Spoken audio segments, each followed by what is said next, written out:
जैसे आप जानते हैं, पिछले साल हमने भारत जोड़ो यात्रा की थी। कन्याकुमारी से कश्मीर 4000 किलोमीटर चले और जो नफरत फैलाई जा रही है, हिंसा फैलाई जा रही है देश में, इसके खिलाफ हम यात्रा की। यात्रा में बहुत सारे लोग हमारे पास आए, झारखंड से आए, उड़ीसा से आए, नॉर्थ ईस्ट से आए, बाकी प्रदेश से आए और कहा देखिए आपने भारत जोड़ो यात्रा कर दी, कन्याकुमारी से कश्मीर तक कर दी, मगर झारखंड का क्या होगा, उड़ीसा का क्या होगा, नॉर्थ ईस्ट स्टेट्स का क्या होगा, बिहार का क्या होगा, आपको यहाँ से भी करनी चाहिए।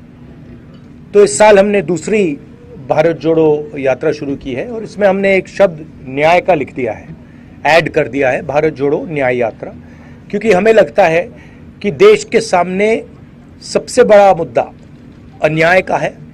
5 तरीके के अन्याय हो रहे हैं: सामाजिक अन्याय, आर्थिक अन्याय, युवाओं को रोजगार नहीं मिल रहा है, महंगाई बढ़ती जा रही है, पब्लिक सेक्टर यूनिट्स बंद किए जा रहे हैं, सामाजिक न्याय में जाति जनगणना का इशू है, 50% रिजर्वेशन कैप का अन्याय, किसानों के खिलाफ अन्याय और श्रमिक जो हमारे मजदूर हैं उनके खिलाफ अन्याय। तो ये 5 अलग अलग तरीके के अन्याय के खिलाफ हम लड़ने निकले हैं और भारत जोड़ो का कॉन्सेप्ट भी इस यात्रा में है। अब आप कुछ सवाल पूछना चाहें जरूर पूछिए।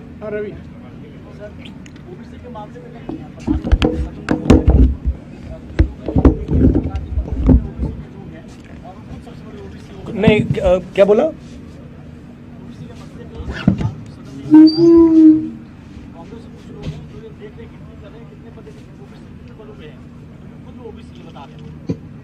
कुछ लोग मतलब राहुल गांधी।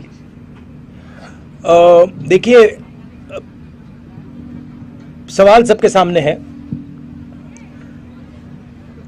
प्रधानमंत्री अपने आप को ओबीसी कहते हैं, फिर बीच में थोड़े कंफ्यूजन में आ गए थे। पहले कहते थे मैं ओबीसी हूं, बीच में कहने लगे कि हिंदुस्तान में सिर्फ 2 जात है, एक अमीर और एक गरीब। तो उनको पहले तो ये डिसाइड करना है कि जात हिंदुस्तान में है या नहीं है। और दूसरी बात, चाहे वो ओबीसी हैं या ना हैं, हिंदुस्तान के 50% लोग, तकरीबन 50% लोग ओबीसी वर्ग के हैं। दलित 15% हैं, आदिवासी 8% हैं। हम चाहते हैं कि जाति जनगणना हो। हम चाहते हैं जिसकी जितनी आबादी है देश को पता लगे। आज ओबीसी वर्ग को यह नहीं मालूम कि ओबीसी कितने हैं देश में। ये जरूरी क्यों है? क्योंकि अगर हम इनको भागीदारी देना चाहते हैं तो प्रधानमंत्री जो भी कहना चाहते कहें, मगर जाति जनगणना जल्दी से कर दें और उससे घबराएं ना। दूसरी बात, जो हमने 2011 में सर्वे किया था उसके आंकड़े वो देश के सामने रख दें, मामला हल हो जाएगा। ये सवाल एक व्यक्ति का नहीं है। ये सवाल देखिए, ये सवाल एक व्यक्ति का नहीं है, ये हिंदुस्तान के करोड़ों गरीब लोगों का है। तो भाषण में प्रधानमंत्री का ये कहना कि मैं ओबीसी हूं या मैं ओबीसी नहीं हूं, ये रेलेवेंट ही नहीं है। रेलेवेंट ये है कि इस देश के कितने लोग ओबीसी हैं, वो रेलेवेंट है। क्यों? क्योंकि मैं आपको उदाहरण देता हूं, बड़ी बड़ी कंपनीज में आपको ओबीसी नहीं मिलेंगे, दलित नहीं मिलेंगे, आदिवासी नहीं मिलेंगे। आपको मैंने 90 जो हमारे आईएएस ऑफिसर देश को चलाते हैं उनका उदाहरण दिया, उधर आपको सिर्फ 3 मिल रहे हैं। हेल्थ केयर सिस्टम में, एजुकेशन सिस्टम में आपको ओबीसी, दलित, ट्राइबल नहीं मिलेंगे। तो मैं ये सवाल उठा रहा हूं। Sorry good afternoon. Sir, despite your tremendous effort by you and your party to keep all the Indian alliance stakeholders united, some of your alliance partners is not ready to move an inch, especially from the recent stance, if I specify Mamata Banerjee. What is your take on this? No, that's actually not true. If you look at Mamata ji's statements, Mamata ji is very much part of the India Alliance. And most of the other members who were part of the India Alliance are still members of the India Alliance. Of course, Mr. Nitish Kumar has left the India Alliance and he's gone to the BJP. You can guess as to what the reasons are for him leaving. That's fine. We'll fight in Bihar as the India Alliance. So I don't agree that lots of our partners are not part of the alliance. Haji. Also, there's a negotiation going on. There is conversation about seat. These are negotiations. So there is posturing, and that is normal. And sir, if your party gets the maximum number. Sorry. You've asked the question. Thank you. Jharkhand के ऐसे भूखंड में आप हैं sir जहाँ से 3 tribal जो major community है उसका ओरिजिन है वहाँ मुंडा एंड खड़िया का ओरिजिन बसिया मुख्यालय से लेकिन एक चौथा ट्राइबल भी है सर यहाँ पर वो ट्राइबल है मूलवासी खान पान रहन सहन ट्राइबल के समान है लेकिन चूँकि जाति प्रमाण पत्र में उनको सर्टिफिकेट नहीं मिलता है ट्राइबल का और वो बड़ा उपेक्षित और वंचित है उसके लिए कोई कार्य योजना अगर झारखंड का बन रहा है तो उसके लिए कोई कार्य योजना इस न्याय यात्रा के अंतर्गत आएगा? ये आप लोकल आंसर कीजिए. लोकल क्वेश्चन है. आराम सर भी यहाँ से पढ़े लोकल आप बोलिए ना. देखिए, इशू आज जो हम लोग न्याय यात्रा लेकर के चल रहे हैं उसका क्लियर है. ये बहुत सारी चीज़ें यहाँ स्टेट लेवल पे होनी चाहिए. ये आप एक तरफ कहते हैं कि इनको भी रख लेना चाहिए, वो कहते हैं कि नहीं हम पहले से हैं और नया नहीं होना चाहिए. तो उन दोनों का सामंजस्य बिठाने का काम चल रहा है. उस पर हम लोगों ने एक चाहता हूं और उन्होंने आदिवासियों के साथ जमीन के साथ किया. वो सारे के सारे आदिवासी बोल रहे हैं कि बहुत बड़ा अन्याय किया था उन लोगों ने. थैंक यू भैया. हाजी. एक मिनट. वो उन्होंने आपका जवाब दे दिया. राहुल जी, आप भारत जोड़ो की बात करते हैं, लोगों को जोड़ने निकले हैं. आपके तेलंगाना के सीएम कहते हैं कि बिहार और झारखंड के लोग उसको इमिटेट करते हैं कि ये लेबर के डीएनए से आते हैं, उनका डीएनए में लेबर होना. तो किसी खास वर्ग को खुश करने के लिए किसी खास को नाराज करना, और जब भारत एक हो उसमें ओबीसी, एसटी, एससी, माइनॉरिटी करके बात करना, यूनाइट करके बात नहीं करना, लगता है वैसे वाकई में भारत जुड़ेगा, मजबूत होगा? वैसे ही जुड़ेगा, क्योंकि देखिए सवाल न्याय का है. जैसे मैंने पहले बोला, आप मुझे बताइए हिंदुस्तान के टॉप 200 कॉर्पोरेट कंपनी में मुझे बता दीजिए ओबीसी मालिक का नाम बता दीजिए. अभी बता दीजिए. आप अदानी का नाम सुने हैं, टाटा का नाम सुने हैं, बिरला का नाम सुने हैं? मुझे एक नाम बता दो, ओबीसी नाम मुझे एक बता दो. बोलो ना. नहीं बोलो. नहीं आप बोलो पहले. आपके मीडिया हाउसेज हैं, एक दलित या एक आदिवासी मालिक का नाम मुझे बता दो. बोलो. नहीं सवाल ये नहीं है. सवाल वो उसका भी मैं नहीं सुनिए, बात सुनिए ना. आपने मुझसे सवाल पूछा तो मैं आपको जवाब दे रहा हूं.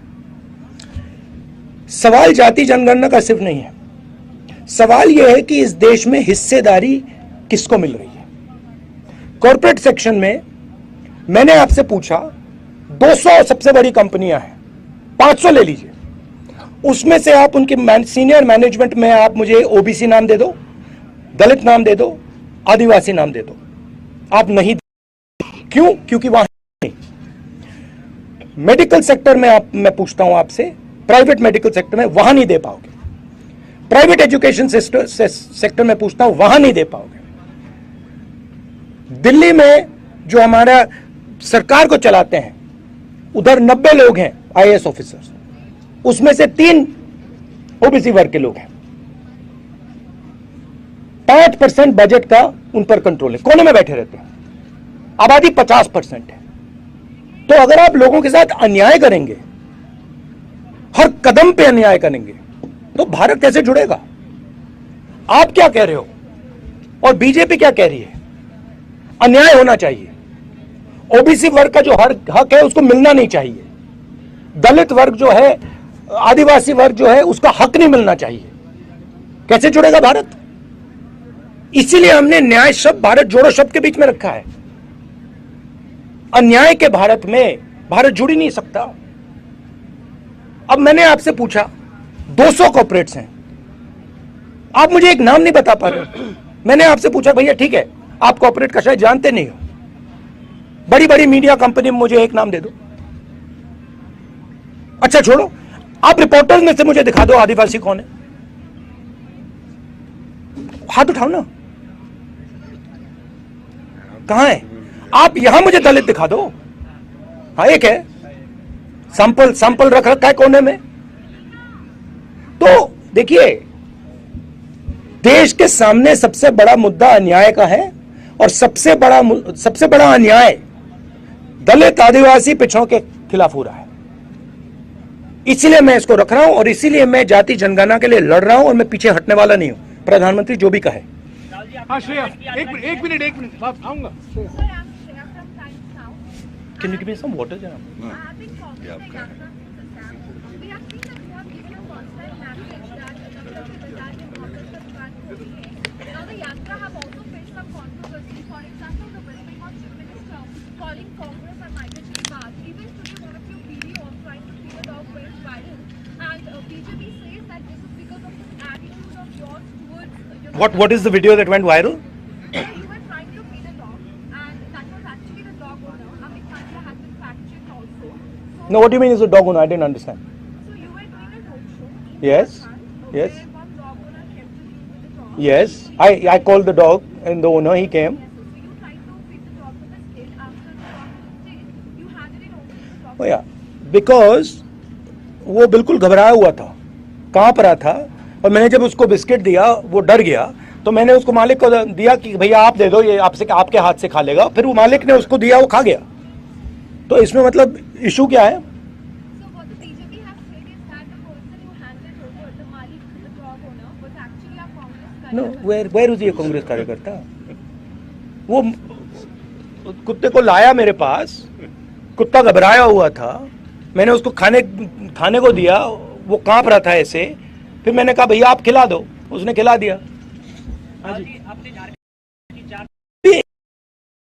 क्या है?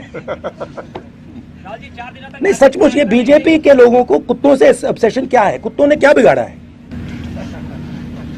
हाँ जी, राहुल जी 4 दिनों तक झारखंड की यात्रा रही है। इस दौरान आपने कोयला मजदूरों से मुलाकात की, बुनकरों से संवाद किया है। क्या लगता है झारखंड में की बदलाव की जरूरत है?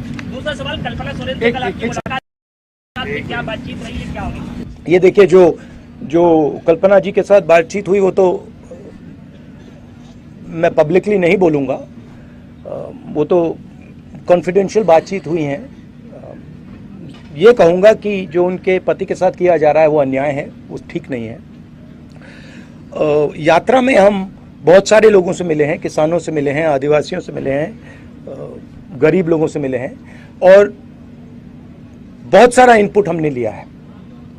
और मैं सोच रहा हूँ कि 2-3 मुद्दों पर चीफ मिनिस्टर से मैं बात करूँ और उनको अप्राइज करूँ कि हमें लगता है कि इन चीज़ों पे थोड़ा फोकस होना चाहिए। ज़मीन का मामला है, सरना कोर्ट का मामला है, तो ऐसे काफ़ी मामले हैं।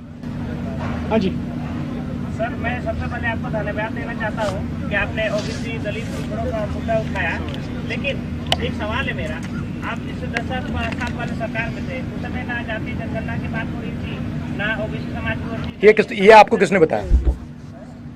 आप फैक्ट्स चेक करके आओ भैया, हमने जाति जनगणना किया है, आप अपने फैक्ट्स ही नहीं जानते। नहीं किया है, लेकिन काफी लंबे समय से बंद था।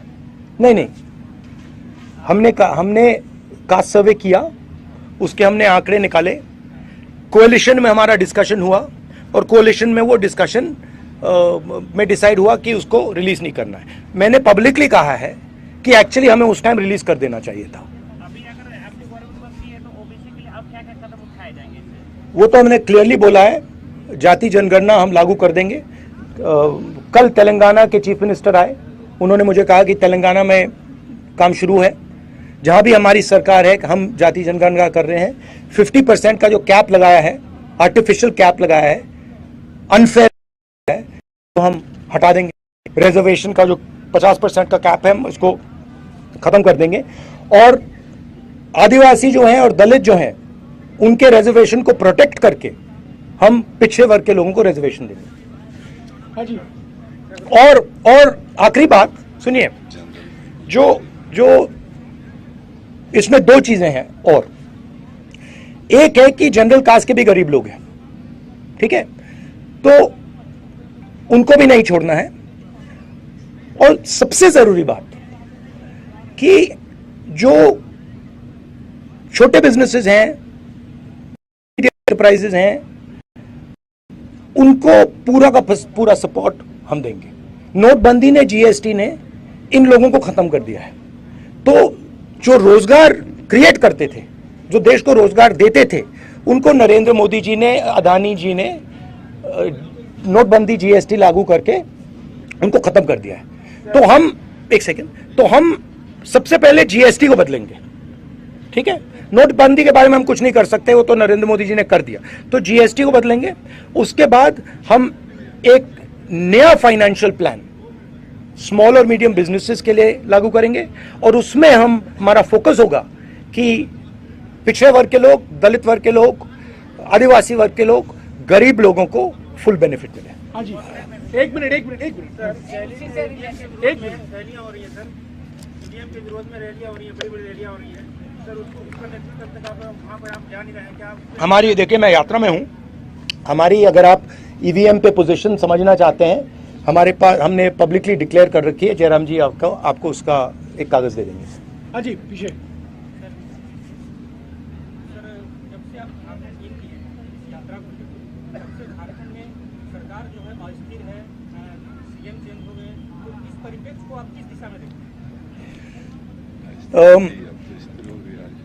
पूरे देश में ED, CBI, income tax opposition पर आक्रमण कर रही है।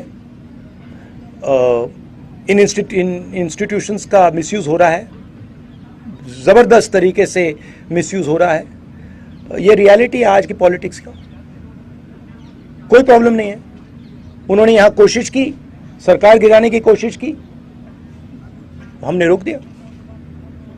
तो हम लड़ते रहेंगे, मगर ये सच्चाई है कि चाहे वो इलेक्शन कमीशन हो, चाहे वो एजेंसीज हो, चाहे वो ब्यूरोक्रेसी हो, चाहे वो पुलिस हो, इन सब का मिसयूज हो रहा है, पूरे देश में मिसयूज हो रहा है। हाँ जी, आखिरी दो सवाल हो गया, आखिरी दो सवाल। जनगणना देश की आर्थिक हालात हर तबके का सामने आए, ये सराहनीय है। मेरा सवाल ये है, पिछले जो 10 सालों से, ठीक है अभी 10 सालों से कोई सेंसेक्स नहीं हुआ है जिस पर सेंसेक्स मतलब कि जनगणना नहीं, सेंसस जी जनगणना नहीं हुई है, और जनगणना से ये आंकड़े नहीं आ रहे हैं। कुछ राज्यों में बिहार ने कराया और झारखंड अभी नहीं। मेरा ये सवाल है, आपने सामाजिक न्याय के तहत 5 न्याय की बात की। मैं आपके सरकार द्वारा एक कानून बनाया हुआ था वन अधिकार, झारखंड से रिलेटेड, बिल्कुल, लेकिन वन अधिकार कानून लागू करने में वर्तमान सरकार कहीं ना कहीं कमजोर पड़ी है, और काफी सारे लोग को जो आदिवासी वन क्षेत्र में रहने वाले आदिवासी हैं, उसका वन पट्टा ऐसे ही देखिए ये कहीं डंप हो। इसके बारे में काफी बातचीत हुई है यात्रा में। ये कहना कि फॉरेस्ट राइट्स एक्ट को इम्प्लीमेंट नहीं किया जा रहा है, ये गलत है। जरूर थोड़ी कमियां हैं, उनको ठीक किया जा सकता है और उनको हम ठीक कर देंगे। फर्क समझिए, जो गरीब था, जो आदिवासी हैं, दलित हैं, वो पिछली सरकार को एंटी दलित, एंटी आदिवासी मानते हैं। आज एंटी दलित, एंटी आदिवासी सरकार नहीं है। जमीन का मामला जरूरी मामला है, और आपने जो पॉइंट उठाया है, मैं भी ये पॉइंट चीफ मिनिस्टर के साथ उठाऊंगा। हाँ जी, आखिरी सवाल। नहीं, आखिरी सवाल नहीं, एक हो गया। एक पत्र भैया आप ऐसे करिए ना, पहले आप मेरा जवाब दीजिए ना। नहीं, पीछे हो गया। आप दो पूछ रहे हो, आपने एक पूछा, मैंने एक पूछा। हाँ जी, ठीक।